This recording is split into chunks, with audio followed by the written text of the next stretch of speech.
सनातन धर्म में मनुष्य जीवन के कुल 16 संस्कारों में से निष्क्रमण संस्कार छठा संस्कार माना जाता है। 5 संस्कारों के बारे में हम विस्तार से पहले ही बता चुके हैं। निष्क्रमण संस्कार एक शिशु के जीवन में बहुत महत्वपूर्ण स्थान रखता है, क्योंकि पहली बार वह बाहरी दुनिया के संपर्क में आता है।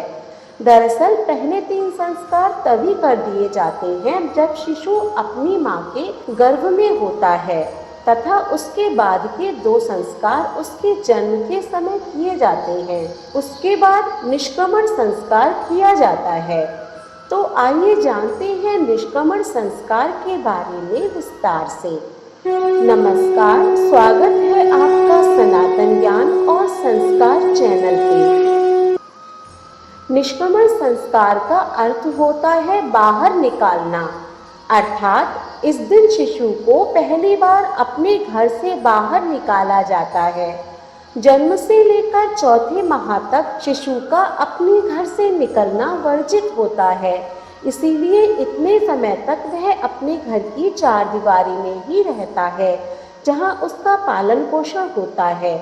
जब वह 4 माह का हो जाता है तब उसे घर से पहली बार बाहर निकाला जाता है। इस उम्र तक शिशु का मस्तिष्क तथा शरीर बाहर की शक्तियों को सहने लायक हो जाता है, इसीलिए शिशु के घर से बाहर निकालने की क्रिया को निष्क्रमण संस्कार कहते हैं।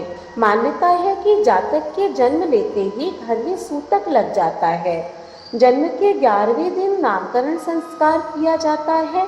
हालांकि कुछ लोग 100वें दिन या जातक के जन्म के 1 वर्ष के उपरांत भी करते हैं, लेकिन जन्म के कुछ दिनों तक बालक को घर के बाहर नहीं निकाला जाता। माना जाता है कि इस समय जातक को सूर्य के प्रकाश में नहीं लाना चाहिए, क्योंकि इससे जातक के स्वास्थ्य पर कुप्रभाव पड़ सकता है। विशेषकर आंखों को नुकसान पहुंचने की संभावनाएं अधिक होती हैं। इसीलिए जब जातक शारीरिक रूप से स्वस्थ हो जाए तो ही उसे घर से बाहर निकालना चाहिए, यानी उसका निष्क्रमण संस्कार किया जाना चाहिए। निष्क्रमण संस्कार की विधि, जैसा कि इस संस्कार का तात्पर्य भी है बाहर निकालना, तो सबसे मुख्य काम तो इस संस्कार के दौरान यही किया जाता है कि इसमें जातक को घर से बाहर निकाला जाता है व सूर्य देवता के दर्शन करवाए जाते हैं। जब बच्चे का स्वास्थ्य इस काबिल हो जाता है कि उसकी समस्त 10 इंद्रियां अच्छे से काम करने लगे व धूप हवा आदि को सहन कर सकें, तो ऐसे में सूर्य, चंद्रमा एवं अन्य देवी देवताओं का पूजन कर शिशु को सूर्य व चंद्रमा के दर्शन करवाए जाते हैं। हमारा शरीर मुख्यतः 5 चीजों से मिलकर बना हुआ है, जिनमें अग्नि, वायु, मिट्टी, जल व आकाश होता है। जन्म के कुछ माह तक शिशु इनसे सीधे संपर्क नहीं कर सकता, अन्यथा उसके शरीर में इनका संतुलन बिगड़ सकता है, जो उसके लिए हानिकारक होता है। इसीलिए तब तक उसे घर में ही रखा जाता है। निष्क्रमण संस्कार के द्वारा उसे सूर्यदेव व चंद्रदेव के प्रकाश में सीधे लाया जाता है। बाहरी वायु का संपर्क करवाया जाता है, जिससे वह बाहर के वातावरण के लिए अनुकूल बनता है। चूँकि अब वह बाहरी ऊर्जा को ग्रहण करने में सक्षम होता है, इसीलिए इसे निष्क्रमण संस्कार नाम दिया गया है। इस समय माता पिता सूर्य तथा चंद्रमा से प्रार्थना करते हैं कि वे इसी तरह उनके शिशु पर अपना तेज बनाए रखें, जिससे वह और ऊर्जावान व शक्तिशाली बने। वायुदेव से प्रार्थना की जाती है कि वह उनके शिशु के अंदर हमेशा स्वच्छ वायु बनाए रखें तथा उसकी प्राणवायु शुद्ध रहे। जलदेव से प्रार्थना की जाती है कि वे इसी तरह अपने जल से उनके शिशु की काया को धोएं तथा उसका मन पवित्र करें। कुल मिलाकर शिशु के माता पिता पंचभूतों से अपने शिशु की दीर्घायु की कामना करते हैं। इस संस्कार में विधिवत मंत्रों का जाप किया जाता है।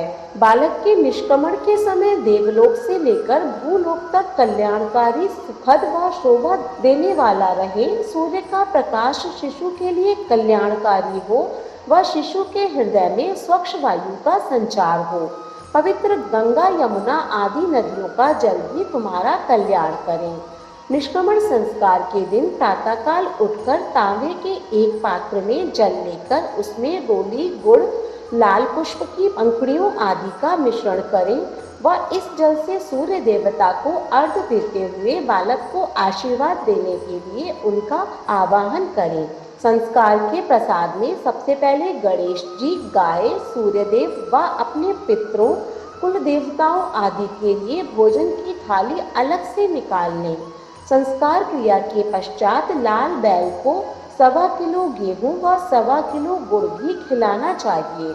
सूर्यास्त के समय ढलते सूरज को भी प्रणाम कर शिशु को आशीर्वाद देने के लिए सूर्य देवता का धन्यवाद करना चाहिए। इस पश्चात चंद्रमा के दर्शन भी विधिपूर्वक करवाने चाहिए। इस प्रकार से निष्क्रमण संस्कार को पूरे विधि विधान से किया जाना चाहिए, जिससे कि सूर्यदेव और चंद्रदेव का आशीर्वाद जातक को प्राप्त हो सके। हमें उम्मीद है कि निष्क्रमण संस्कार के बारे में दी गई जानकारी आपको पसंद आई होगी। अगर वीडियो अच्छी लगे तो इसे लाइक करें और ज़्यादा से ज़्यादा शेयर करें। ऐसी ही धार्मिक वीडियोस देखने के लिए हमारे चैनल को सब्सक्राइब करें। धन्यवाद।